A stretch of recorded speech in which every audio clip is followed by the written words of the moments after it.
Okay, remember at the end of our last video we said that given a function y equals f of x, we can express the differential of that function dy to be the derivative times the change in x. And so we want to use that differential to evaluate errors and find approximate changes and things of that nature. Let's go ahead and find the differential of a couple of functions.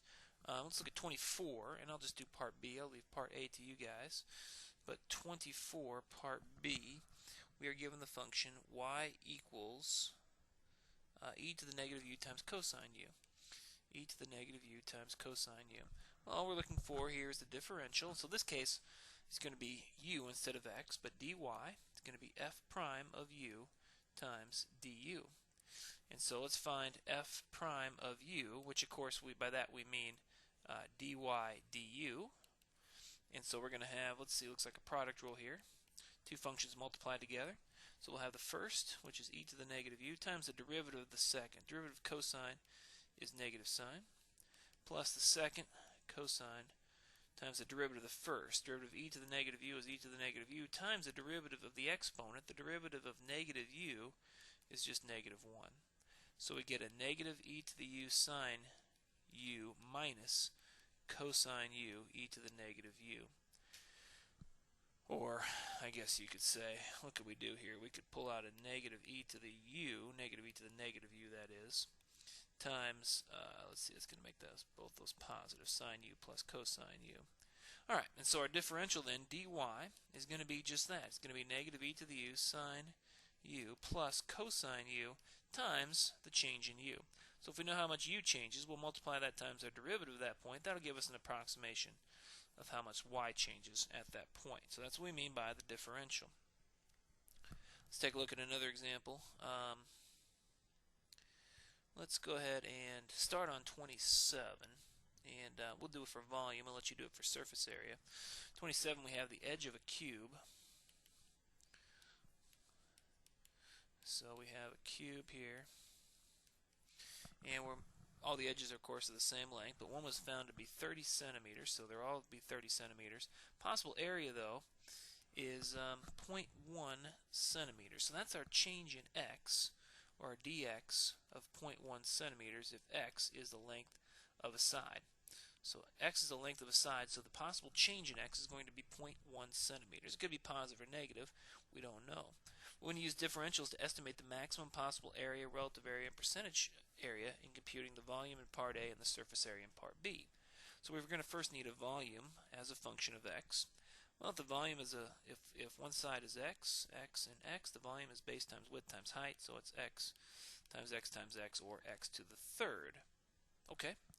So that means we're going to need, we're looking for dv, the differential of the volume. It's going to be, well, it's going to be v prime of x times dx. And we're going to do this at x equals 30. So let's first find v prime of x.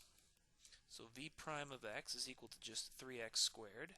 Let's find v prime of 30. That's 3 times 30 squared, which is 3 times 90, or 270. And so the differential in volume, the maximum change in volume here that we could be off by, is going to be 270 times dx, which was 0.1, which is equal to, let's see, just move the decimal over 1 here, dividing by 10 is what we're doing, basically 27, and the unit on that is centimeters.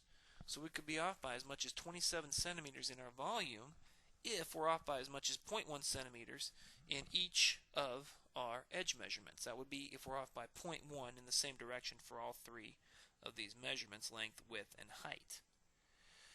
Okay, so 27 centimeters. So that is our maximum possible area.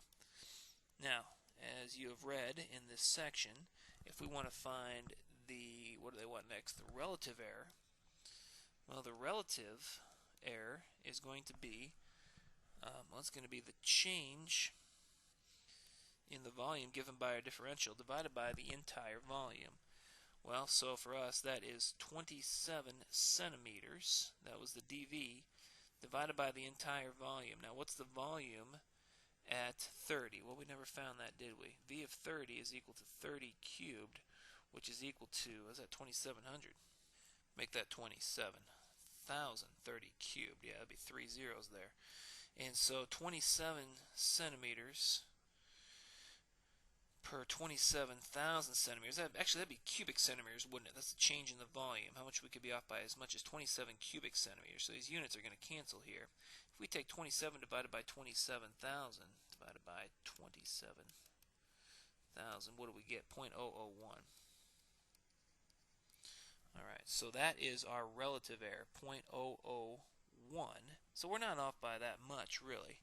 I mean, 27 centimeters cubed seems like a lot, but in light of the entire volume of the box, it's really not that much. And then our percentage error, we could simply express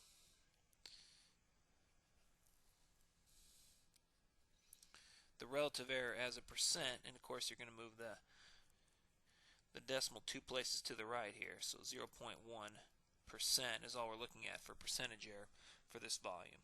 So I'll leave surface area to you, but remember that if S of x is the surface area of a cube, what are we going to have? Well, that's going to be basically each face is going to be x squared, and you have 6 faces, so it's going to be 6x squared. We could call that the function S of x. So just proceed like we did above, where we used v of x, the volume, but instead we're using S of x, 6x squared, for your surface area. Alright, so now you're ready for your password.